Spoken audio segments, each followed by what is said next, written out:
everyone, it's good to see you again.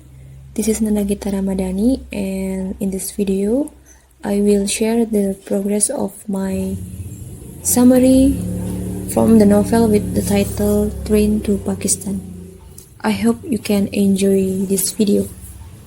So in my previous summary, Hukum Chan and two other villagers was going to Chundunugar to report the current situation with the police officer. When he received the news of the planned massacre, Hukum Chan was up.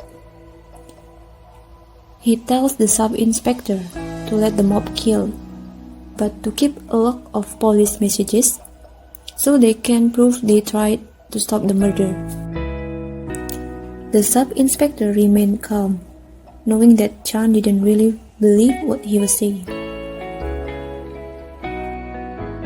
He cunningly gets Chan back on track by hinting to him that Hasina will be among the Muslims on the wrecked train tonight.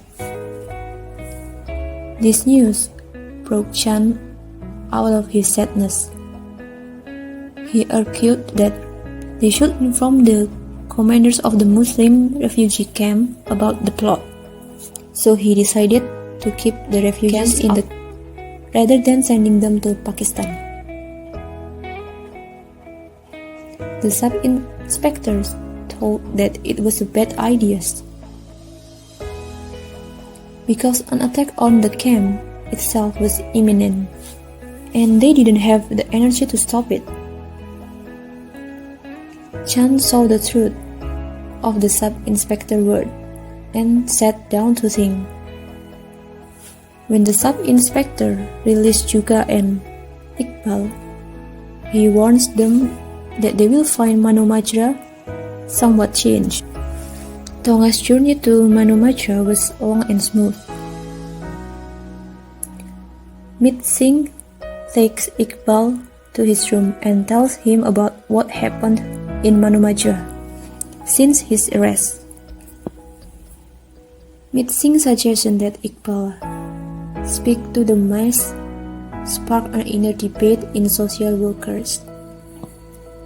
Iqbal can tell the mass that they are immoral, but he will surely be killed, and no one can witness his ultimate act of sacrifice. In the evening, while Singh was sweeping the Gurdwara grounds, someone was banging on the door. Returning to the rest house, Hukum Chan is restless. As his mind spun, Chan recalled various acquaintances who had all been dating fit during the partitioning process. When Hukum Chan recalled these horror and violent stories, he became even more afraid of Hasina. On the next day, in the bridge, everything went according to the plans of the mass.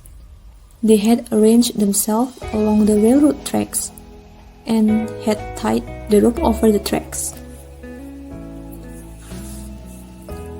They lay down waiting for the train, which finally slid down the tracks towards the bridge. The eyes of the crowd was fixed on the coming train, so they didn't see a huge man climbing the bridge until he reached the top where the ropes were tied. As they watched, the man began to untie all the knots, seemingly testing his strength. The train draws near, and the leader of the gang yells at the man on the bridge to get off,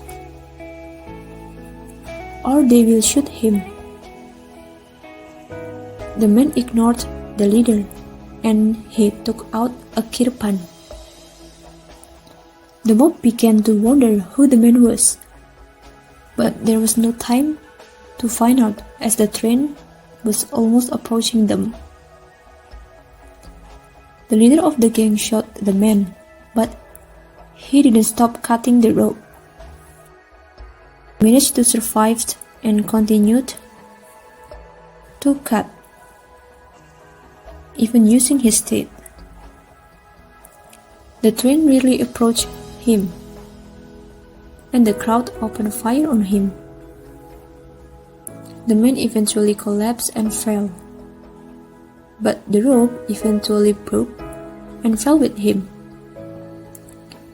So the train passed through his body and continued to Pakistan safely. Okay, I think that's all of my summary. I hope you can enjoy my video and understand the story that I've been told. So see you on the next video and goodbye. 누가 내 수저 더럽대 I don't hate 마이크 잡은 금 수저 여러 배 버럭해 잠못 익은 것들 새끼 여러 개 거두벌 씹어 죽겠다 에이 저녁에 Work best now Action